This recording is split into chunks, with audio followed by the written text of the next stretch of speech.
ఇంతకన్నా కన్సర్న్ చేయొద్దు. ఇంతకన్నా నువ్వు సలహాలు ఇవ్వాలని ట్రై చేయొద్దు. నువ్వు ఎవడు నాకు ఇవ్వడానికి? అసలు నువ్వెవడు నాకు చెప్పడానికి? దేనికి చెప్తున్నావు ఇవన్నీ? అంటే నువ్వు చెప్తేనే నేను పెళ్లి చేసుకున్నానా?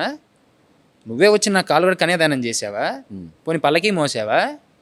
అంటే నాకు ఎంగేజ్మెంట్ ఉంగరం కొనిచ్చావా? పెళ్లి ఖర్చులు ఇచ్చావా? లేదు కదా. ఎవడివిరా నువ్వు? నాకు పెడతావు మెసేజ్, నాకు చెప్తావు. వచ్చాయి బొచ్చుడు వచ్చాయి, చాలా బొచ్చుడు వచ్చాయి. అంటే నేను రిప్లై కూడా ఇచ్చాను అనమాట. ఏమని? నా కుటుంబం నేను చూసుకుంటాను, మీ కుటుంబాన్ని మీరు చూసుకోండి అని. ఇంకోటి ఒకటి పెట్టాడు. చెప్తా కొన్ని మెసేజ్లు ఉన్నాయి, ఫన్నీ మెసేజ్లు చెప్తా. అన్నా కాలేజ్ ఫీజు కట్టాలి 500 పంపించు ఫోన్పే.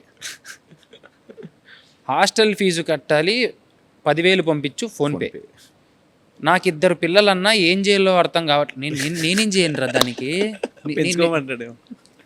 ఆవిడ అన్నా 2 పిల్లలు ఉన్నారు, ఏం చేయాలో అర్థం కావట్లేదు, మీరు నాకు డబ్బులు ఇవ్వండి.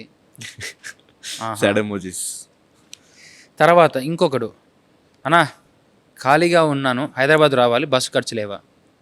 ఖాళీగా ఉన్నాను, హైదరాబాద్ రావాలి. నేను ఎందుకు వెయ్యాలరా నీకు బస్సు ఖర్చులు? నాకు అర్థం కాలే. ఒకటి పెట్టా, చదువు రేపు ఎగ్జామ్ ఫీజు కట్టాలి, నా దగ్గర డబ్బులు లేవు. మీ ఇంట్లో మీ అమ్మ మీ నాన్న అడగవా?